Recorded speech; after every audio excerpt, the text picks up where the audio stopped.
Pogo champions childhood cancer care. We focus on the journey of the child and the family from beginning to end in a way that optimizes health and minimizes suffering.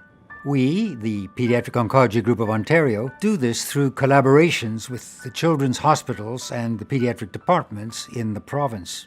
Together, we create programs, policies, and plans that are supported by government and in part by philanthropy to ease the journey and make survival the best it can be. Pogo established satellite clinics across the province to enable families who live outside major city centres to receive certain components of care at community hospitals that are closer to home. The kids can stay home, they can go in, get their blood counts, which is necessary before treatment is given, before school, trot off to school, come back in the afternoon.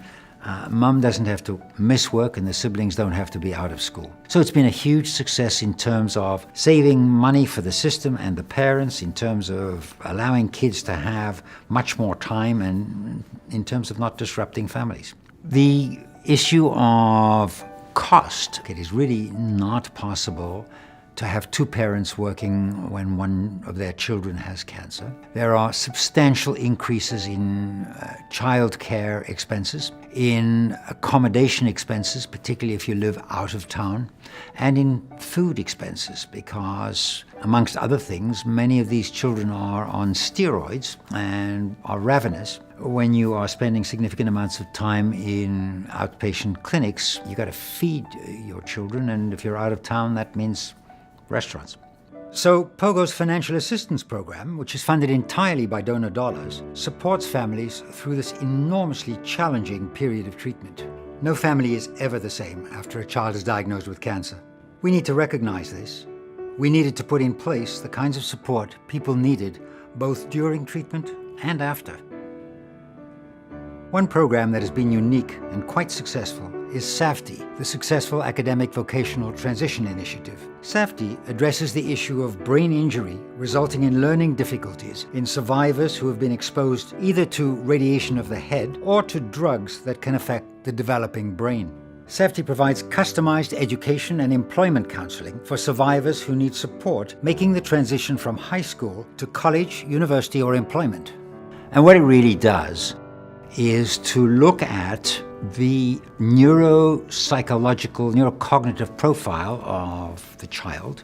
What are their strengths? What are their limitations? And given their strengths and limitations, what are their aspirations? And how can they be brought into alignment? And then the program helps them identify the route to get there. It's a terrific program, and it's that kind of idea that really is about how do you thrive beyond survive.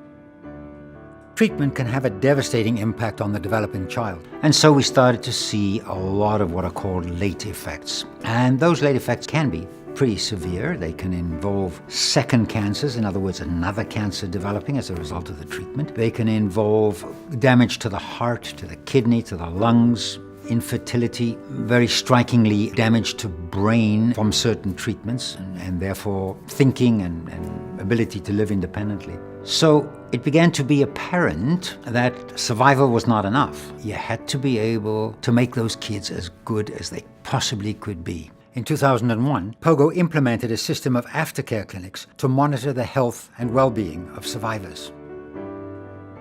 The cornerstone for all of this work that I've described is a unique childhood cancer database called Pogonus.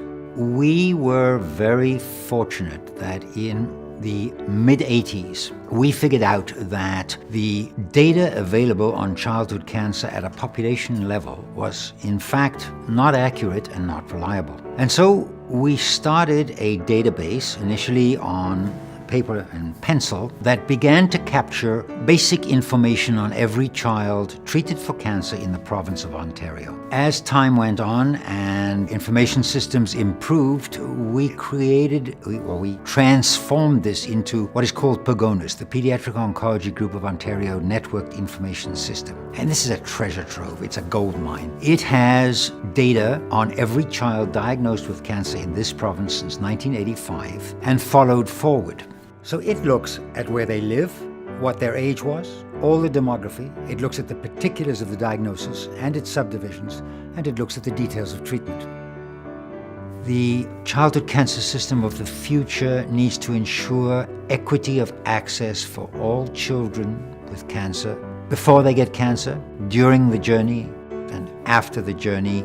It needs to be nimble, it needs to be adaptable, and it needs to constantly remind funders, notably the government, philanthropists, and institutions that childhood is different to adulthood, and childhood cancer is different to adult cancer, and that children and families are a unique unit that have a tough journey to transcend and need to be supported as close to home as possible through the entire journey. That's Pogo's responsibility and its obligation in the context of planning, overseeing, and implementing such a system.